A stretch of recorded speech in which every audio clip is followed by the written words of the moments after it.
This is a lot scarier than I thought it would be, but I'm having a good time. Wrote my questions down.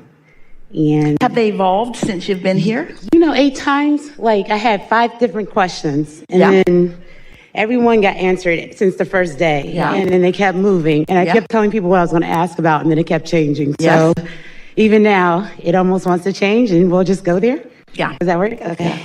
Yeah. My first question is about self-forgiveness. Similar to earlier, my relationship. But we just had a whole conversation about that. That's all that was about. Yes. Self-forgiveness. You see, your inner being never forgives you because your inner being never condemned you to begin with. And so don't try to give up condemnation. Just segment intend for something else. Don't make a big hairy deal about forgiveness, because when you decide you're going to forgive, you dig up all the crap that you're trying to forgive. And then you just activate it, and it slows it all way down. Just let it go. And I usually do, and subconsciously. Do you know why your inner being doesn't forgive you? Because your inner being revels in every single piece of life that you've lived and what it's brought you to. So all the contrasting things that you feel like you need to forgive yourself about, your inner being has seen them as the blessing and the advantage and the bouncing off place and the benefit that they are. Humans are so quick to see yourselves as unworthy. And that is the very first place where you begin to depart ways from your inner being, who knew from the beginning that you were going to immerse yourself into contrast for the purpose of the expansion. Because to know what you do want, you have to know what you don't want. And those pieces of life experience, what you don't want is as important to the evolution as what you do want. So to say that you're seeking forgiveness of yourself or of your inner being or of anyone is to say there was someone who saw your entry into a contrasting environment as a bad thing. And that the contrast that exists here shouldn't. Really? Your inner being would never say that the contrast that exists is a bad thing. That's like saying you should have no choice. God's got it all figured out for you, or whoever you think is there before you were here. It's all figured out, and you're without choice, and you must go forth and just be the same as you were before you came. It defies everything about your reason for being or your existence. Contrast is a good thing, not a bad thing. And if contrast is a good thing, then every contrasting experience you ever lived was a good thing. And if everything you've ever lived was a good thing, then who's forgiving who for what?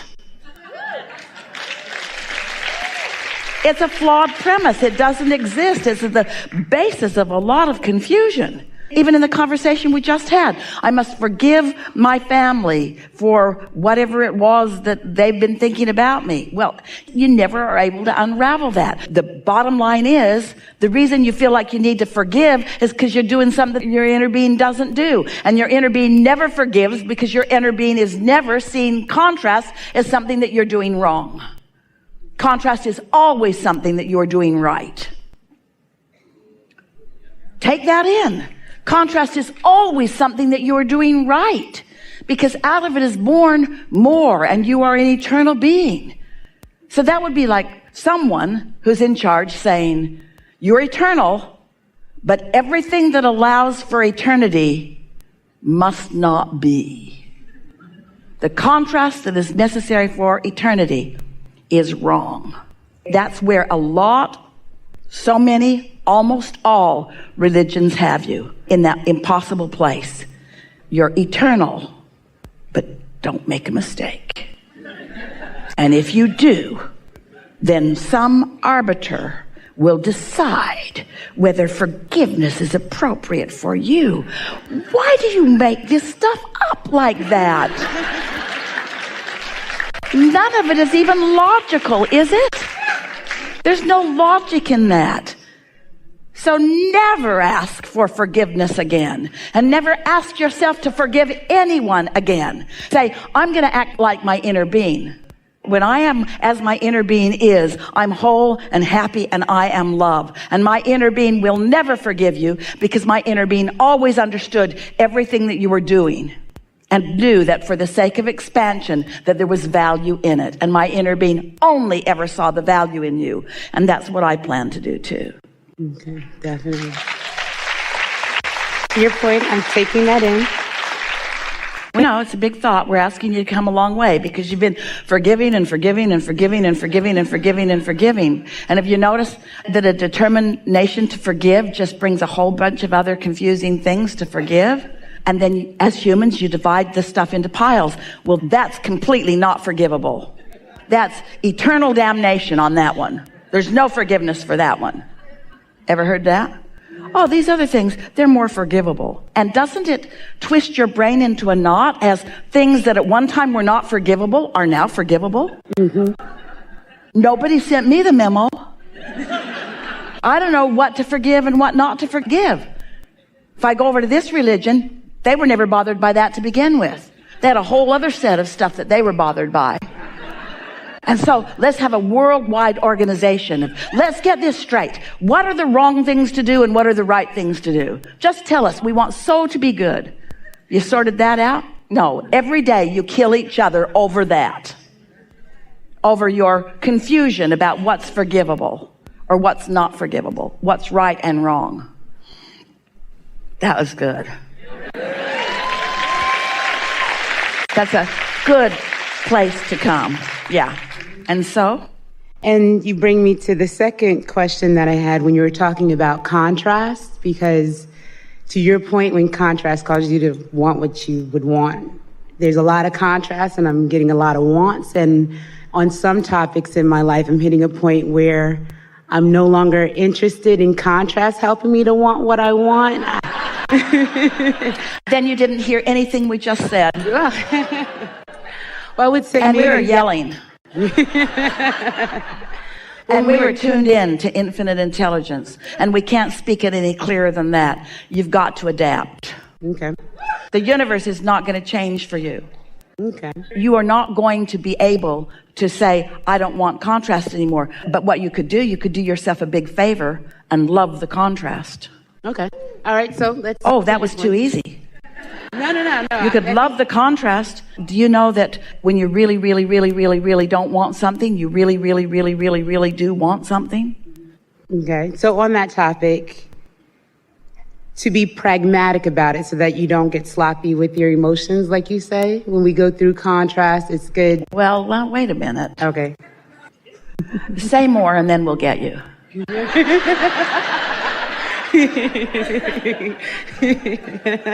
What does being pragmatic about something mean? I think it means being deliberate in your focus of how to resolve an understanding of an experience and being sure about what you want to do as your next logical step. For me, that's what I feel like it means, and I guess that's how I mean it. That's all good. That's good. That's really good. Okay. So going back to what we were talking about, contrast, I want to get to a pragmatic place with experiencing contrast and immediately getting from, I guess, the step one emotion to starting down that walk to elevate to the higher vibrational set well, point. All of that sounds good, but just take it bit by bit. In other words, really, if you will do your best to feel as good as you can feel in any point in time, it will just get better and better and better. What you just said to us is, Abraham, I sort of well, you didn't say this, but we're saying it to you. And then we'll tell you when you started saying something to us. So what we're saying to you is, so you're in this vehicle, and then you look over there, and there's another one. So you get into it, and you go for a ways, and then you look over, and there's another one, and you get in, and you go for a ways, then there's another one. And what you're saying to us is, okay, I get that there's going to be a few, but I want to just jump over into this one and go. And we say, well, we get why you would want to do that, but that's not how it works. You can't be a different vibration than you are. You can't be a big vibrational jump, but you can be a segment intending vibrational jump. The truly practical approach is by acknowledging that you're not ever going to get it done, so there is no ending place to be. You know what the most pragmatic thing is that we want you to acknowledge? Is that you're not going to get it done, and it all has the potential of being fun. The way you're describing it, or the way you're asking about it, it would be like getting into a vehicle and you're going to take a road trip. Let's say that it's 1,000-mile road trip, and you have some ideas of what you're going to do when you really get to your destination, because there are people that you care about that are going to be there and meet you. But the whole time you're making that journey, which is a 2-day at least journey, you are not having a good time because you're not where you want to go. You want to just transport yourself and be there because you want to get to where you want to go, and you're not having any of the journey to get there. And what we want you to acknowledge is that there is a journey, and it has the potential of being as good as you'll let it be. And just because it's not all the way to where you want to be doesn't mean that there aren't things that you will enjoy about it. But there are certainly not going to be any enjoyment on that 1,000-mile journey unless you decide to look for enjoyable things about it. That's the very best thing that you can do for yourself. Decide that you're going to enjoy where you are on your way to where you'd rather be. But what you're saying to us is, I don't really want to enjoy myself on my way to where I'd rather be. I'd just rather be where I'd rather be. Well, is there a way to enjoy the contrast a little bit better? That's what we just said to you. All right, so... But you just have to look for it. You have to segment intent. You have to be new in the moment. If you go on that 1,000-mile journey, and you've been on that 1,000-mile journey, and you know there's not much to see, and you know there's not very many good restaurants along the way, and you didn't have a good experience, and somebody picked your pocket at that rest stop or whatever, so you're taking the same old you with the same attitude as the last journey, then it's going to be a miserable 1,000-mile journey, just like that's always a miserable 1,000-mile journey. And when you get to the end of the miserable 1,000-mile journey, it's not going to be all that much fun meeting up with your friends, because you're not vibrationally really up to speed with them. They're not going to be able to magically transform you into a different person. But if you've stepped into that journey with new segment intending, if you're new on this journey instead of old on this journey, if you've got a new vibrational intentionality on this journey rather than the old stuff, now you're going to rendezvous with a sunrise like you've never seen before. You're going to rendezvous with maybe someone at the rest stop or someone in the restaurant who's going to really activate something within you. You're going to rendezvous with the blossoming of cactuses out in the desert, and you're going to stop and see something beautiful that you've not seen before. Somebody's going to have their little dog get loose off the leash, and the little dog is going to come over and play with you a little bit. All kinds of things can happen on this new 1,000-mile journey that you've made many, many times before, because you're new in the journey. Because you've segment intended. And every time you segment intend, then your expectation of the newness is there. And when your expectation of newness is there, then you've unleashed the magic. Because the universe knows everything that you've ever wanted and everything that you've ever intended. And your inner being knows you don't have to be 1,000 miles down the road before the magic starts. The magic can start the minute that you're awake and alive in your body. There are wonderful things that can manifest in your experience everywhere, except for the expectation that you hold that there's no magic for this 1,000 miles. The magic won't start until I get over there. Follow that? Mm-hmm. Mm-hmm. Your relationship with wonderful things happening doesn't have anything to do with anybody else who is there or any place that you stand on the planet. It has only to do with your relationship and the things that you've asked for that are in your vortex. Because your inner being can give you everything that you want in your vortex right now, no matter where you are or no matter who you're with, if you would let it be. If you would let it be. But you don't expect to let it be while you're on the sucky 1,000-mile desert drive out there. There's nothing good here. Yes, there is. There's the potential for everything good here, wherever you are. You just gotta trust the process. Because thoughts turn into things, you may not realize the control of the timing that you have of the thoughts turning to things. You don't expect any thoughts to turn to good things until you get the 1,000 miles down the road to where your friends and your party is going to start. But your inner being is starting the party now. Your inner being has all the pieces for the party all lined up everywhere that you are. Everywhere that you are, the party can be. The magic can be everywhere that you are. You just got to tune into it and then follow your impulses. Sometimes the party's in your own mind. Sometimes the party's in what you're receiving from source.